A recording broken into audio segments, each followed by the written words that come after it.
This show is part of the East Brunswick Public Library Podcast Network. For more great shows, visit ebpl.org/podcast.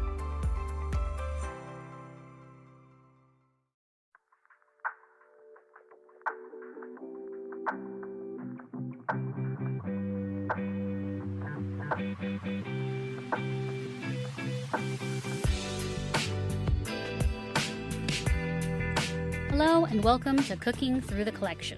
My name is Melissa and I'm a librarian and home cook.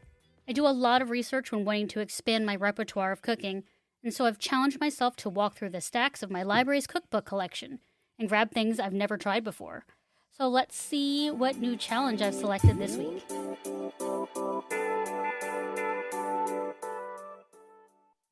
So the cookbook that I selected is actually for baking. It's called the Vegan Baking Bible, over 300 recipes for bakes, cakes, treats, and sweets by Karolina Tegelaar.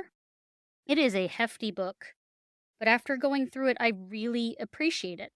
It actually has whole sections on why vegan baking, which types of substitutes work best for which types of recipes, what the advantages are, how much of something and the difference it makes. It has so many steps. It has photos of examples of the different kinds of flours, different ways you have to work with creaming, different ways of working with moisture in cakes, because all these things change when you don't have dairy and animal products. It talks specifically about things that I am terrified about. One of them, which I will be dealing with spot on, is aquafaba, which I will talk about a little bit later. But this is a beautiful cookbook. I think it's a good mix of photos, but utilitarian. Most of it's in metric, so things are by weight, which is really helpful in baking. And I've learned that when you're doing things with substitutes or things you have not used before, having exact amounts is extremely important. It has cakes, meringues, cookies, pies, breads, curds, waffles. I'm excited to play through this, and I've actually chosen one recipe, which will end up being 3 recipes. I have selected the passion fruit pie, which has its own crust, a passion fruit filling, and a meringue made with aquafaba. I love to bake. I'm a serious baker. This has always daunted me. I can say that my vegan baking experiences have not been great. So this is going to be a challenge, but this cookbook, I feel like I'm going to be the best equipped I have been. So let's get into the kitchen.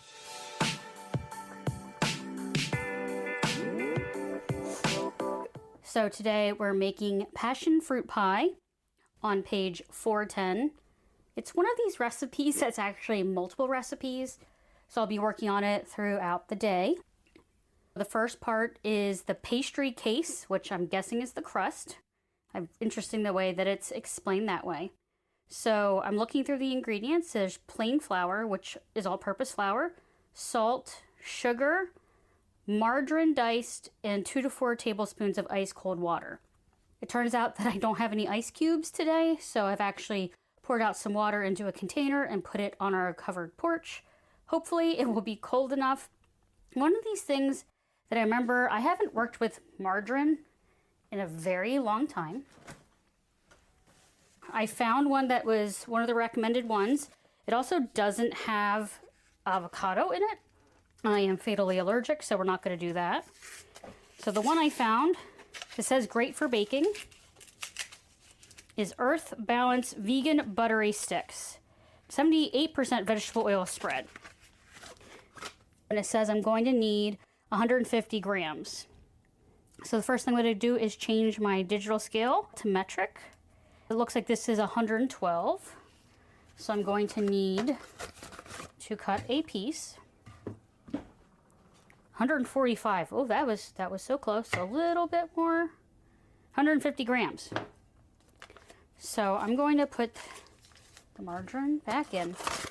So like pie crust, which I make a lot of, the margarine really needs to be very cold. And I know with margarine that it actually melts a lot faster, which actually is why it impacts baking so much. But it says it needs to be diced. So what I'm going to do, I have to unwrap the other pack.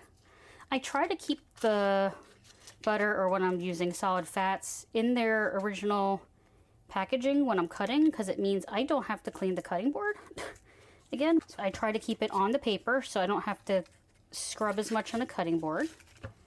I also don't want to eat the wrapper, so it says diced.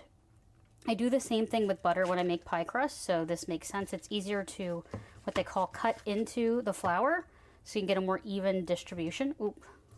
It definitely feels more slippery, and I can feel it warming up faster than I normally would. So we're gonna cut the stick in 4s. So I'm getting kind of a playing dice size. I usually find that the easiest to work with. I also have very warm hands, so this recipe is gonna have us working with our hands to cut the fat in, so I'm gonna have to work quickly. So I'm gonna put it in my extremely full freezer. I'm gonna put the plate in, if I can get it to lay flat. Everything in here is metric. A lot of bakers use metric because it is so precise. I know that's why a lot of people hate baking, because it's more science.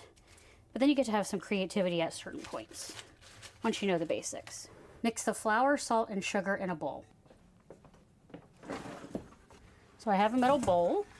I'm gonna turn my scale back on. I'm gonna place my bowl, I'm gonna again change over to metric. Place my bowl on top, and the point that we have what's called tearing the scale, it's zeroing it out, so you're not getting the weight of the bowl, and then you have to do math. The bowl is 173 grams, so we're going to zero that out. We need 180 grams of plain flour. I use a spoon even when I'm using a measuring cup, because I like to be able to aerate the flour a little bit so it's not too packed when you're measuring. That's a good tip. Looking for 180. 71, so let's start slowing down. 180. So it says 1/4 to 1/2 teaspoon salt. I'm going to put a little bit on the higher end. So that's 1 teaspoon of salt, and then 1 tablespoon of sugar. Actually, it turns out I can't find my tablespoon. It was probably used in a recipe. So I have a teaspoon, and 3 teaspoons is 1 tablespoon. So 1, 2, okay. So I do have my flour, salt, and sugar all mixed in. It says mix them together in a bowl. Add the diced margarine and lightly rub until the margarine is the size of peas. Do not mix for far too long. As I said, I have very warm hands, so that's why I actually usually chill my fat longer, but again, I didn't pay attention, so I'm gonna have to work extra quickly. What I've learned to do is when you're putting in all this fat, kind of make sure you're breaking it up, because the cubes try to stick to each other. And we don't want them all clumping. The point is to have even distribution. I actually toss the cubes of fat into the flour first so they get a light coating. That seems to give me a little more wiggle room on time with my really warm hands. Sometimes I'll submerge my hands in cold water. So what it is you take the flour, grab onto one of these cubes in between your index finger and thumb, kind of press it so your thumb flattens the piece. So basically I go through all the pieces first, again with some flour, kind of buffering both layers. Because if you don't do that part of covering flour, the more the fat will stick to your fingers. Luckily it's not too warm of a day. If it's a really warm day, I think this would not work as well, unless you have something that's a marble surface or a metal surface to work with.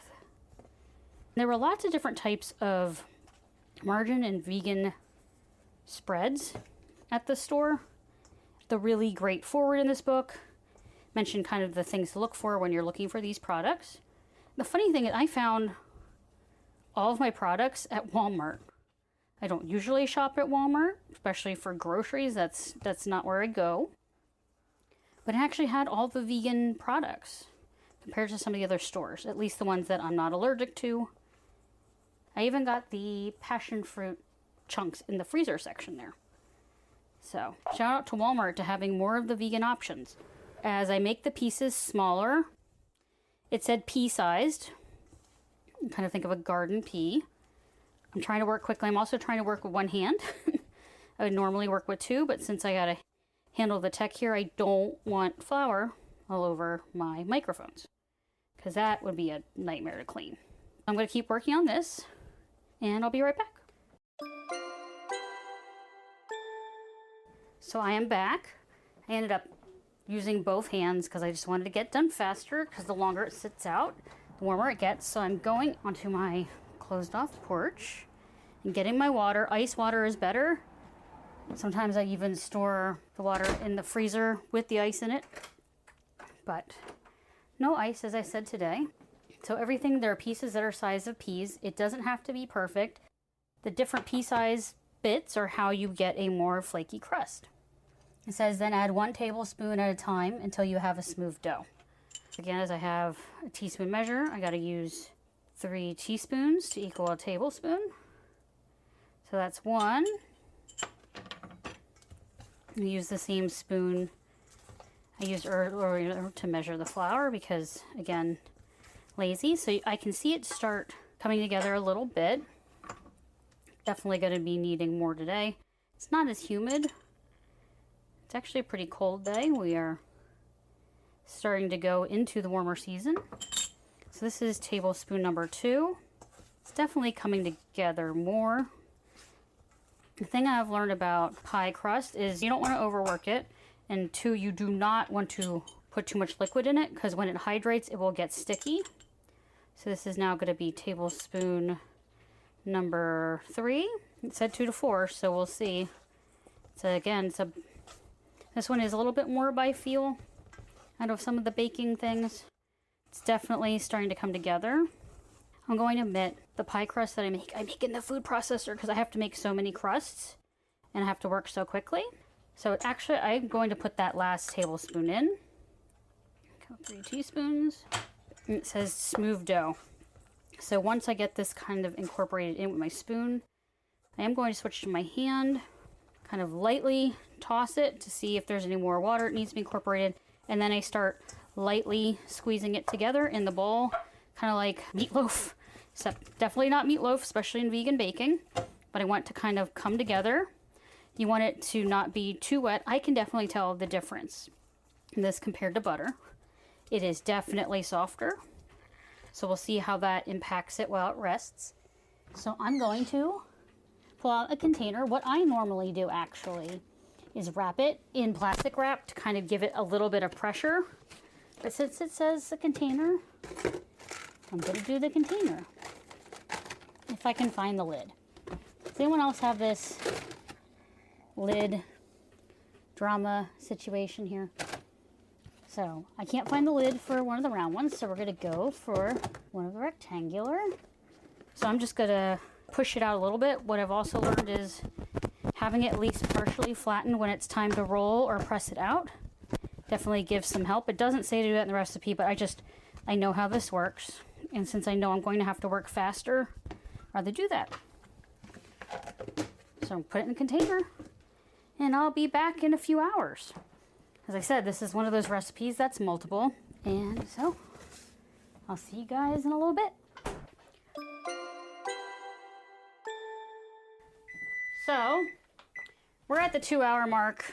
Unfortunately, I should have planned more time. Get out the container, roll out the dough on a lightly floured surface, and lay in the pie dish. Okay, that is pretty straightforward. So I still have my container of flour out. I have this cool silicone mat. It actually helps me roll out crust a little bit more symmetrically and also doesn't have as much sticking issues. I'm still going to put flour on because, you know, sticking's not good. I'm going to turn out the crust, which is definitely softer. So I think I'm going to have to work faster. And it's also sticking, which is not great. I was hoping it would stay in one mass. So we're going to do some scraping here. Yeah, this is very wet, but I felt like I needed to put the moisture in to get us to the right spot. And then we're going to sprinkle some flour on top of that. I'm going to try to press it back into a disc. It'll make it a lot easier to roll out. So I put a little bit of flour on my rolling pin. I actually have a metal tapered rolling pin. It seems to have less sticking and it also is a little bit colder, so I get a little bit more wiggle room for time to roll out. So what I do is, because I'm trying to keep it somewhat round, I rotate it 1/4 turn and I keep slowly rolling out. You do want to put pressure down, but not too much. If you see the bottom sticking to your mat or whatever surface you're working on, you can definitely give it a little zhuzh. If you're seeing that the top is sticking a little bit, just add a little bit more flour. You want to try to have this as evenly as possible, and the rotation helps you control that a little bit. I love making pie crust. Homemade pie crust really does make a difference. It's what I'm also known for now. On Thanksgiving, I bake all the pies. So we're going to just keep rolling. I'm getting close. So you want to have some overhang over your pie pan. This one I have is 10 inches, so roll out a little larger than that. Okay. So what I do to get it in the pie plate is I, again, flour the rolling pin. I take the crust and I roll it over the rolling pin so I can put it in the plate without trying to rip it. So then we roll it back in, do a little bit of shifting, and then you kind of ease it down. I use the back of my hand to press it into the sides of the pie pan. Make sure you cut all the excess dough. It doesn't say to tuck it under like I do with fluting. So I'm going to have a little extra pie crust. So I'm going to get a knife. So I'm going to cut the excess. So I am going to have extra dough. Sometimes what I do with extra dough is I brush it with cinnamon sugar and then bake it. It's kind of like a little cookie situation. Highly recommend it. Usually doesn't even make it to my husband. I eat all of it myself. Not sorry about that either. So keep going around. Having a sharp knife is better so you don't tear. But I can definitely tell this is a very, very soft dough, so you need to work fairly quickly. We're almost done cutting the edges. It's not perfect. I have a little bit where I patched that seam, so I'm going to use my thumb, kind of better merge it together. So it looks a little better as well, and kind of smooth the edges of the crust just a little bit so it's more even, and also won't have any spots that are thinner and burn, because I can tell you that's no fun. Okay, I have a perfectly lined pie pan. Make a few holes with a fork. Okay, so what we're doing is called docking. It stops the crust, because we're going to be pre-baking it, from puffing up too much and then you can't put the filling in. So putting these holes in allows the moisture that we've put in to get out, and so we'll have a more even base. It says only put it on the bottom. Okay, so I've made the holes. Freeze the pastry lined pie until it is really cold for at least 20 minutes. So we're going to throw it in the freezer, and I will be back shortly. Okay, so I think we're going to be about to be done chilling. So it says freeze until it's really cold. So I'm preheating to 350 now. Then line and fill with either aluminum foil or baking paper, parchment paper, and pie weights, and bake in the center of the oven for 15 minutes. I don't have formal pie weights. However, I have beans that I use when I'm baking pie crusts, and just don't eat them afterwards. So I have my crust. It is very cold. I can't find my parchment paper, so I'm just going to use foil. I'm going to push on the edges as much as I can, because we want this to evenly do this. So the reason of the pie weights is to stop the puffing also. So in addition to the docking, the weights will help. So we're going to pour them in.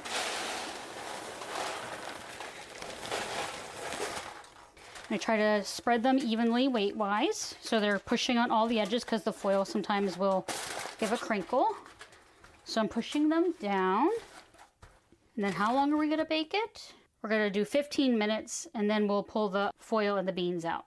So we're almost at temp. So I'm going to take the crust. I'm going to go to the oven. Okay, we're here. So I'm just going to put it straight under the oven, and then we're going to do 15 minutes, and then we will be back. So we pulled the pie plate out of the oven. Didn't realize I hadn't recorded. Apologies. We pulled the weights for the pie out. You pulled the kind of opposite corners of the paper or the foil, and you can move quickly and put them into a bowl so they don't spill anywhere. And we put it back into the oven for another 15 to 20 minutes. We're looking for GBD, golden brown and delicious. And then we'll let it fully cool. And while that happens, we will work on the filling.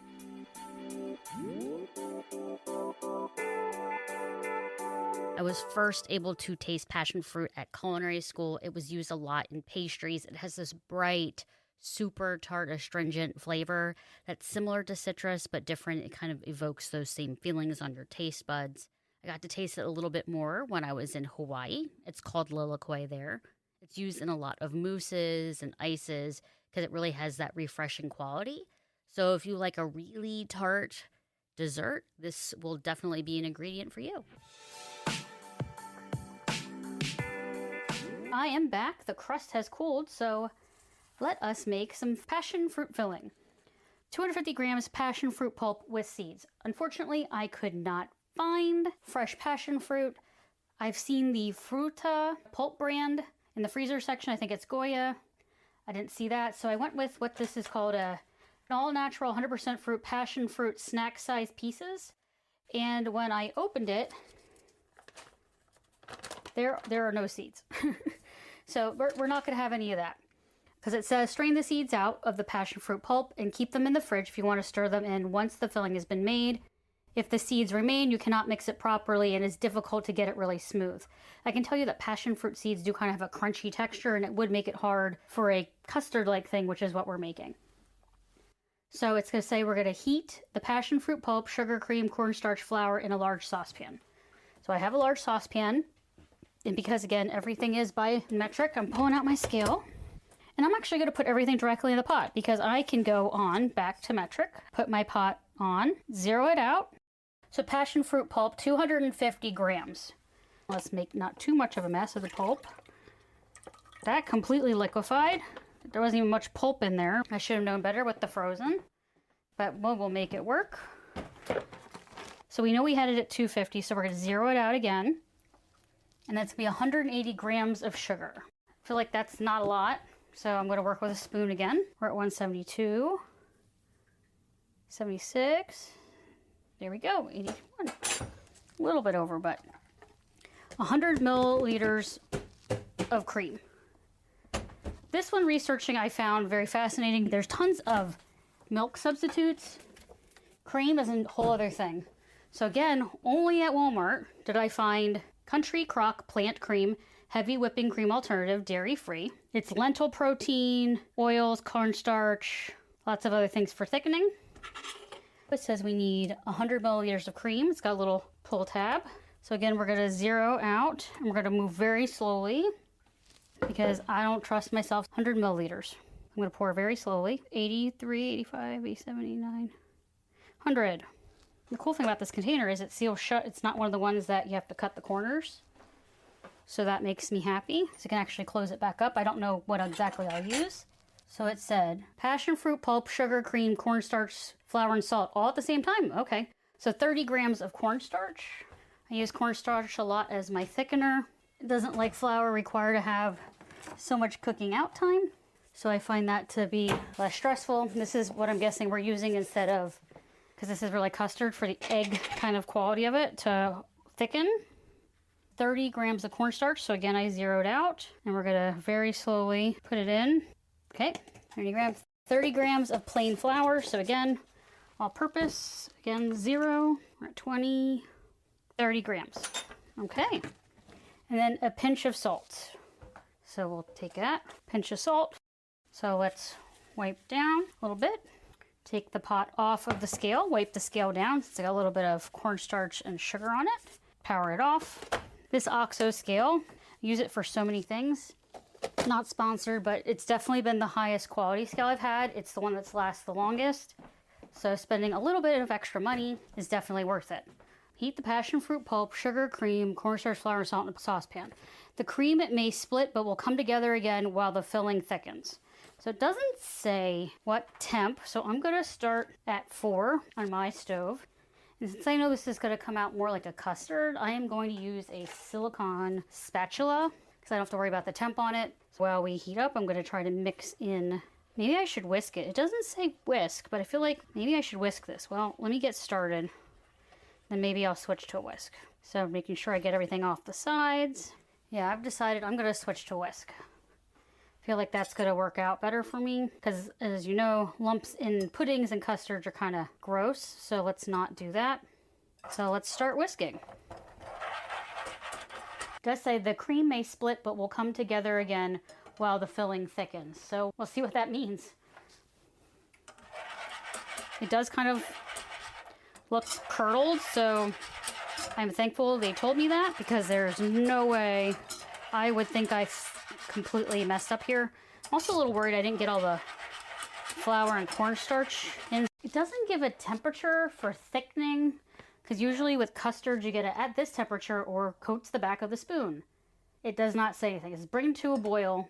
Okay, so I'm gonna turn it up higher. I'm nervous, but I feel like since I've incorporated almost everything, I'm gonna keep moving though. With egg, I know it would seize up. I don't know with cornstarch.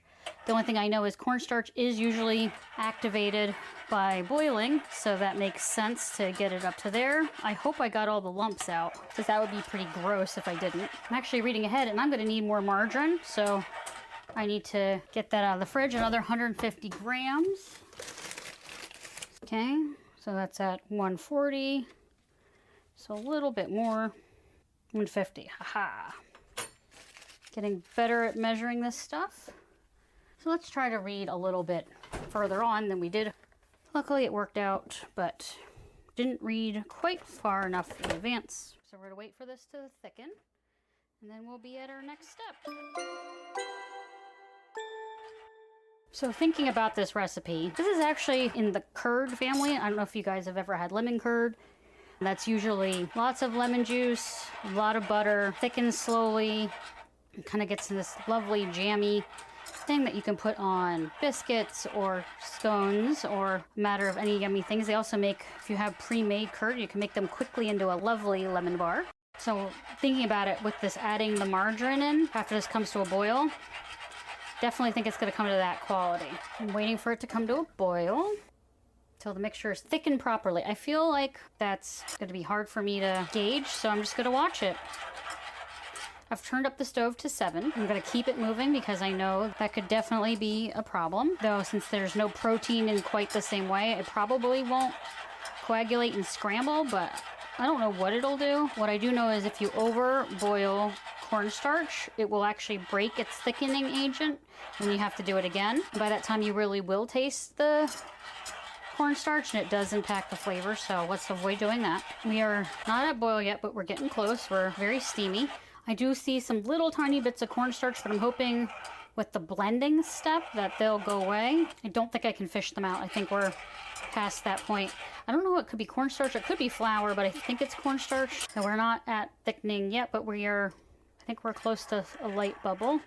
So I'm just gonna slow down my whisking so I can get a better sense of seeing where we are in boiling. Okay, it's definitely, you can probably hear it, that my whisk is struggling to get through this. So I feel like we're getting close. It's bubbling by pudding. So I'm going to guess that we're close to the next step. I'm just gonna pull it off so I don't burn it while I read the next instruction. Yeah, it's definitely thickened.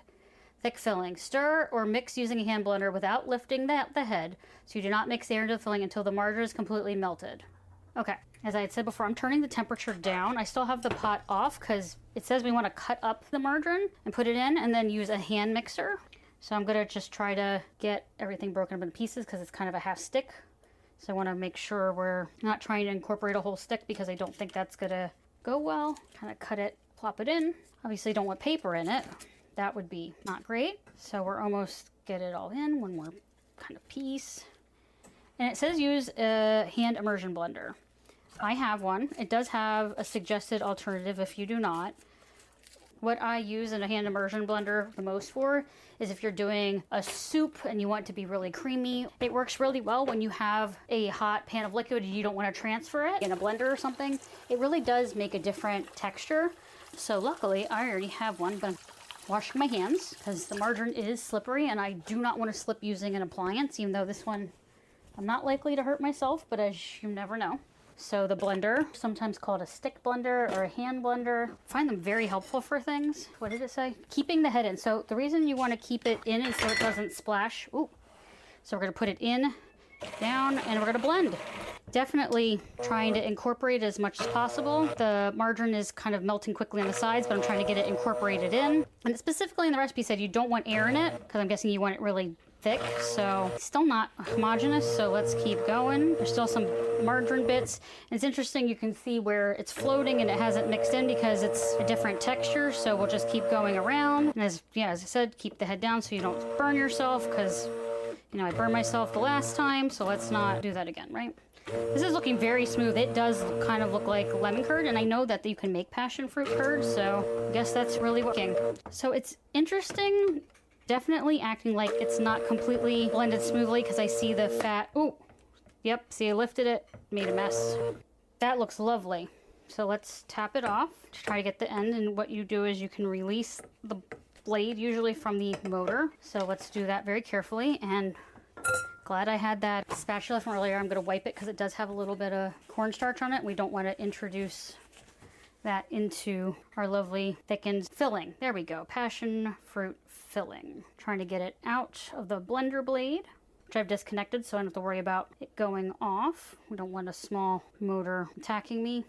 So we have the filling. Stir in some of the seeds. So as we know, there are no seeds. And pour into the pastry and leave to set in the fridge for at least 6 to 8 hours. Let me go get the crust, which has completely cooled. I think I said before, the crust definitely did slump, which sucks because I did follow the instructions. But I think because margarine just is so temperature sensitive that it was just gonna do it. So what I might do next time if I make the recipe, I would leave the beans or pie weight in longer. So I've stirred this in. I don't see any more separating it. It says pour it into the crust. So here we go. Get that all in there. That almost looks like lemon meringue pie filling. I think that's what we want. Hopefully we're good here. I'm trying to smooth it and even it out. There are some bubbles. Hopefully we can get those under control. Well, right now this is way too hot to put in the fridge. We'll let it cool down a little bit and then I will put it to the fridge. And then it says you can decorate with whipped cream or meringue. Seen page 406. And I think I'm gonna do the meringue, but I gotta get this cooled down a little bit, so I will be back later. While the passion fruit pie is chilling in the refrigerator, I'm going to make the meringue. And so aquafaba, sugar, and cream of tartar. Aquafaba is actually the liquid that you drain off of chickpeas that are canned. So I have a gigantic can of garbanzo beans because I wasn't sure how much liquid would come out of these because I've never kind of measured that before. So I thought it would be helpful to measure it. What we're gonna do is we're gonna drain the beans out of all that liquid. I hope I have enough. We will find out shortly. Chickpeas have a very distinct smell out of the package. I'm gonna rinse the can out to recycle it. You should always rinse out your recycling items. If they're too dirty, they will just throw them out instead of recycling them. So give everything a good rinse. Put it in my recycling tub to go out. So I pulled out all the liquid. I have no idea how much this is. So it's gonna be a sugar thermometer, boil the sugar, 50 milliliters of aquafaba. So I'm going to zero out my tray and it says I'm gonna mix the 30 ml of aquafaba. How much sugar? 135 grams of sugar. That seems like a lot of sugar. 135. Okay, so we have the aquafaba, the garbanzo bean water, and the sugar in something that'll cook on the stove. And then we have the rest of the aquafaba, the 75 ml, and it needs to have 1/8 of a teaspoon of cream of tartar. Cream of tartar is actually, I don't know if it can be engineered otherwise, is a byproduct of the winemaking business. Cream of tartar is really great for stabilizing things. So using it in meringues is a regular thing. So we're gonna sprinkle the 1/8 teaspoon into that bowl of aquafaba. What we're doing is we're making a sugar syrup that'll get to a certain temp, and then we're gonna be whipping into more of the aquafaba, which is basically replacing egg whites to make this meringue. Because of this kitchen space I have and knowing how I burn sugar, I'm notorious for burning sugar, I'm going to get the aquafaba foaming. So it said firm foam. So I'm gonna do that. Now I'm using a hand mixer for this. So to me that looks firm foam. Now I'm gonna start the sugar part. It says to use a sugar thermometer, which I actually don't currently have, but what I'm going to use is I'm going to use my instant read thermometer. So we wanna get the sugar, make sure it doesn't burn, get it to 266 Fahrenheit. So this is something that I have notorious issues with. Every time I've tried to make a caramel, a candy, it usually takes me 2 or 3 tries to get where I need to be. Luckily I have extra aquafaba and extra water and extra sugar. So if this backfires on me, we'll be prepared.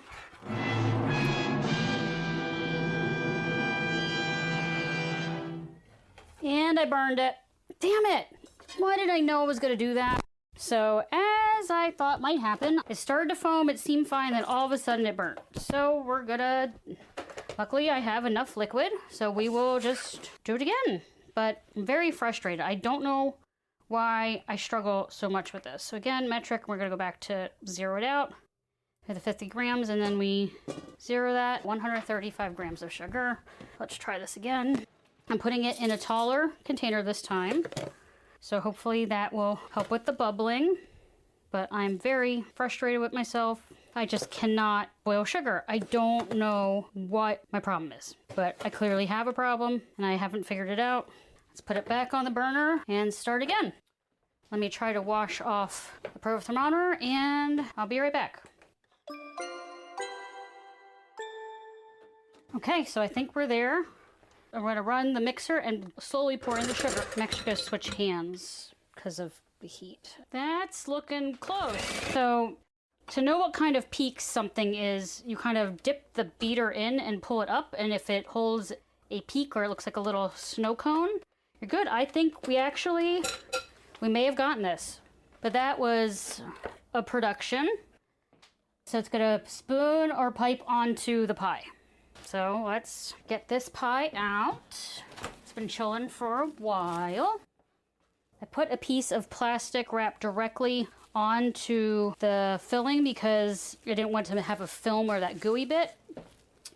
Also, I'm going to try and make it look nice for my coworkers. This is famous last words for me, so I'm going to take I don't have any piping bags. What I do have are zip top bags and piping tips. So I'm going to make a piping bag using a star tip and open the bag, place the tip in. Okay, and then we need to fill this bag up with this meringue. Still feels really soft, but it came to hard peak, so maybe it's just naturally softer. I don't know. As I said, this is not my strength. Let me close up. So we're gonna just do kind of a star pattern on the crust from the center, working our way out. Piping is not my specialty, so everyone be kind on the photo that I share. We're almost done. Oh, this is definitely one of my messier, time-intensive things I've made. Okay, so it's not perfect, but you know what? It shows that it was homemade with love, right? So my hands are extremely sticky. I've been handling lots of sugary things, so I'm gonna wash again. So I piped it across in kind of stars that radiated out from the center to the outside. Now the recipe, which is actually the meringue recipe from the lemon meringue pie, but it says it works great on here. Pipe or spoon the meringue over the pie, brown with a chef's blowtorch or to get a nice color, or bake in a preheated oven. How long? I'm afraid to do that anyway. At 480 for 3 to 5 minutes to brown. I can tell you, I am way too afraid to do that part. So what we're gonna use is my little mini blowtorch, and we're gonna not be too close to the microphone. And so we're gonna lightly toast it. We're gonna keep going around. Rotating it also helps so you have even distribution of the flames. I think I'm getting low on fire. I don't even know if I have a replacement thingy for this, so let's just try to get to the end because I feel like I'm running out of steam. We have made the pie, so it should probably cool down and chill a little bit more. And then we're down to tasting.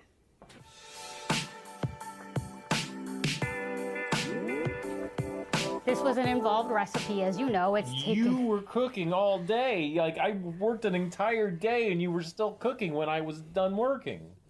Well, hopefully it is worth it. This is from the Vegan Baking Bible. As you know, vegan baking is fraught with peril, and as you know, I did have an incident with one of the parts of the recipe, but this is a passion fruit meringue pie. That sounds amazing. It looks amazing. Don't get your hair stuck in the meringue. No, I have long hair, for those at home. Yeah, this is I could tell while you were baking it, I could smell the passion fruit. It smelled really good, so I have high hopes for this. Well, let me know what you think. We're sharing a piece. I'm going to shake some of the coworkers. We're trying to be a little bit better behaved. Famous last words. Yeah, I am the Jeffrey, after all, of the Cooking Through the Collection podcast universe. But you can cook. Okay, I can cook. All right, yes. Let me try to bite of this. I've only had the components. I haven't had it all together.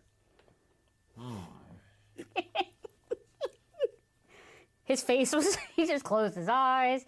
He looks very happy. This is really good. Would you know if I did not say anything that it was vegan? No, absolutely not. How's the crust? Crust is good. It's not as crispy as I like, but it doesn't have animal fat in it. I understand it's not going to get there, but it's still good. It's still, flaky and tasty, and certainly the The passion fruit is. Is it still really tart? It's not too sweet? It's a tart in a good way. I'm really liking this. Let me get another bite of this. Do I get to have some too after that? Of course you. I was trying to share a slice. I was trying to be well behaved. No, you can have the second one. Get in there. So I know all the components seem to taste good. And I know I am picky, but I can't eat that whole bite. But I'm going to do it anyway. Here we go. You earned it. You worked all day on this. What do you think of your handiwork? I like the filling. I feel like the meringue needs something. I don't know if it needs some more salt. Definitely adds richness to the pie. And the crust, you're right. The crust is flaky. You can see that it crumbs up and everything, but it's just not the same as butter. Do you think if you took this to a coworker who was vegan that they would be happy with it? Yeah, absolutely. This is really good. This is right there with the beef bourguignon, which I probably said wrong. It's one of the best things that you've made since this podcast started. Granted, there's only been 3 things, and I did like the Indian food as well. But this is something I wouldn't mind eating this again. Okay. So, thumbs up again? Thumbs up. Well, let's be honest. I'm biased. You're a great cook, and I love your cooking. So I'm always gonna have a bite. But if you made this again, I'm in. Okay.